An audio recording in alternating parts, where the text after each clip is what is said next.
அந்த கதையை வந்து நான் ஒரு புத்தகத்தில் படிக்கிறேன். அது மட்டும் இல்லாமல் ஒரு பெரிய சொற்பொழிவாளர் வந்து அது அவர் வாழ்க்கையோட கனெக்ட் பண்ணி சொன்னார். அதை நான் கேட்குறப்போ அது கண்டிப்பாக என்னோடய வாழ்க்கையோட தொடர்பு உள்ள மாதிரி ஒரு விஷயம் வந்துச்சு. அது கண்டிப்பாக எனக்கு அது ரொம்ப பொருத்தமாக இருக்கும். அவர் வந்து அந்த கதையை சொன்னவர் வந்து ஒரு பெரிய ஞானின்னு தான் சொல்லணும்.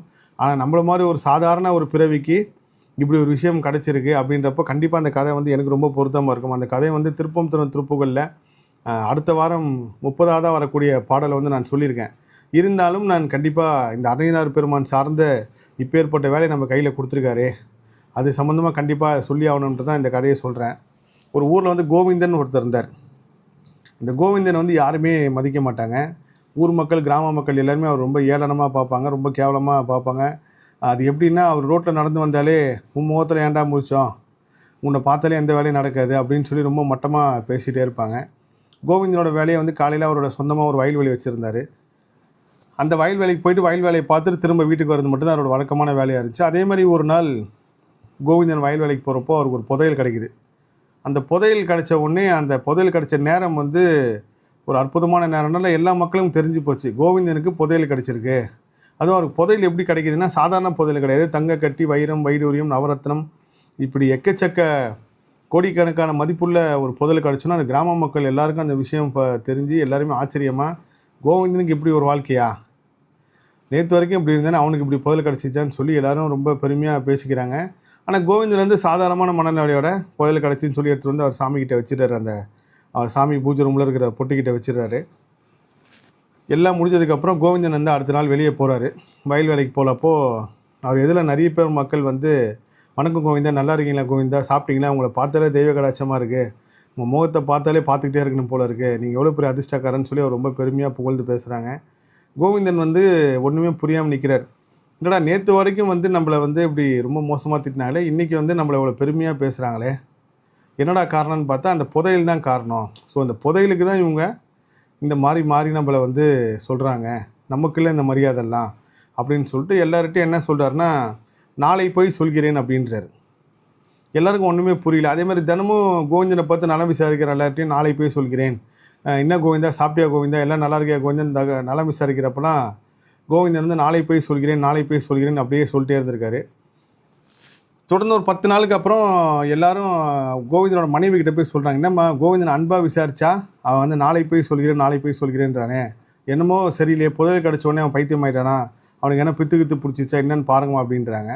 அப்போ கோவிந்தன் மனைவின்னு சொல்கிறாங்க, ஆமாண்ணா எனக்கும் இந்த சந்தேகம் இருக்குது, தினமும் வந்து வயல் வேலை முடிச்சுட்டு வீட்டுக்கு வந்தோடனே அவர் காலை கழுவிட்டு நேராக பூஜை ரூமில் அந்த பொட்டிக்கிட்ட போய் ஏதாவது பேசுகிறாரு, ரொம்ப நேரம் அங்கேயே இருக்கார், அதுக்கப்புறம் தான் வராரு, இன்றைக்கி கண்டிப்பாக நான் கேட்டுறேன் அப்படின்னு சொல்லி அனுப்புகிறாங்க ஊர் மக்கள்கிட்ட. கோவிந்தனும் வயல் வேலையை முடிச்சுட்டு வராரு வீட்டுக்கு. அப்போ கோவிந்தனோட பொண்டாட்டி கேட்குறாங்க, என்னங்க நீங்கள் தினமும் வந்து எல்லோரும் உங்கள்கிட்ட நலம் விசாரித்தா நாளை போய் சொல்கிறேன், நாளை போய் சொல்கிறேன்னு சொல்கிறீங்களாமே, என்னது அப்படின்னா, அது மட்டும் இல்லாமல் வீட்டுக்கு வந்ததுக்கப்புறம் தினமும் அந்த பொட்டியாண்ட எதோ பேசுகிறீங்களா, என்ன ஆச்சு உங்களுக்கு, பித்து பிடிச்சிருச்சா, பைத்தியம் பிடிச்சிச்சான்னு சொல்லி கேட்குறாங்க. கோவிந்தன் வந்து சொல்கிறார், அப்படின்னா இல்லைம்மா, நான் வந்து முன்னாடிலாம் போகிறப்போ என்னை எல்லோரும் திட்டினாங்க, அதுக்கப்புறம் இந்த புதையல் கிடச்சதுக்கப்புறம் எல்லோரும் ரொம்ப மரியாதையாகவும் அன்பாகவும் நலம் விசாரிக்கிறாங்க, அப்போ தான் உணர்ந்தேன் இது எல்லாம் எனக்கு கிடையாது, அந்த புதையலுக்கு தான் அப்படின்னு சொல்லிட்டு தினமும் வயல் வேலை முடிச்சுட்டு வந்ததுக்கப்புறம் அந்த புதையல்கிட்ட போய் இன்றைக்கி கந்தசாமி உன்னை விசாரித்தார், ஆரம்பம் உன்னை விசாரித்தார், முனுசாமி உன்னை விசாரித்தார், சாப்பிட்டியான்னு கேட்டார், ரமேஷ் விசாரிச்சார், சுரேஷ் விசாரிச்சாருன்னு சொல்லி புதையல்கிட்ட போய் சொல்லிட்டு தான் வருவேன் அப்படின்னோடனே அவங்க பொண்டாட்டிக்கு ஒன்றுமே புரியல. ஸோ இதான் நிதர்சனம். என்னென்னா, முருகர் தான் அந்த புதையல் என் வாழ்க்கையில், முருகப்பெருமான் எனக்கு கிடைச்சதுக்கு அப்புறம் தான் இந்த பேர் புகழ் எல்லாமே. இதுவும் ஒரு மாயை தான். ஸோ முருகர் வந்ததுக்கு அப்புறம் தான் இது எல்லாமே எனக்கு தவிர என்னால் கிடையாது. எல்லா புகழும் முருகனுக்கே நான் சொல்கிற வார்த்தை வந்து சும்மா வெறும் வார்த்தை மட்டும் கிடையாது, அது ஒரு பெரிய வாழ்வியல் தத்துவம். நம்ம வாழ்க்கைன்னு கிடையாது, நம்ம பரம்பரை வாழ்க்கையிலேயே எல்லாருக்கும் ஒரு நல்லது நடக்க போனால் நம்மளோட முருக பக்தி தான் அதுக்கு முக்கியமான காரணம். முருகர் தான் நம்ம எல்லாரையுமே அரவணைச்சி தலைமுறையாக நல்லது பண்ணி கூப்பிட்டு போயிட்டே இருக்கார். ஸோ அவரால் தான் நம்மளுக்கு எல்லாமே நடக்க தவிர நம்ம ஒரு பெரிய தெய்வ பிறவி மாதிரியோ இல்லை ஒரு பெரிய ஞானியாவோ பெரிய சித்தர் மாதிரியோ அப்படியெல்லாம் தயவுசெய்து போர்ட்ரேட் பண்ணாதீங்க. என்ன எல்லாமே முருகர் தான். முருகர் செய்ய சொல்ல நம்ம செய்கிறோம். இன்றைக்கி நான் என்னை கொண்டாடுறவங்க எல்லாருமே ஒரு நாள் கண்டிப்பாக திட்ட காத்திருப்பாங்க. எல்லாருக்குமே 2 மனசு இருக்குது, அதான் பெரிய உண்மை. கண்டிப்பாக அடுத்த காணொலியில் வந்து அதை பதிவு செய்கிறேன். எல்லாருக்குமே 2 மனசு இருக்குது, அது ஆணாக இருந்தாலும் பெண்ணாக இருந்தாலும். இதை பத்திரகிரியார் சொல்லியிருக்காரு. பட்டினத்தார் இதில் ஒரு பெரிய விஷயம் ப்ளே பண்ணியிருக்காரு. இதில் இறைவன் வந்து எப்படியெல்லாம் ஒருத்தரை வந்து கடந்து ஒரு ஊருக்கு நம்ம போகிறது கூட இறைவன் சித்தம் தான். அங்கே போய் ஒரு அற்புதத்தை இந்த உலக மக்களுக்கு சொல்லணும்னு சொல்லி இறைவர் பயணம் பண்ண வைக்கிறாரு.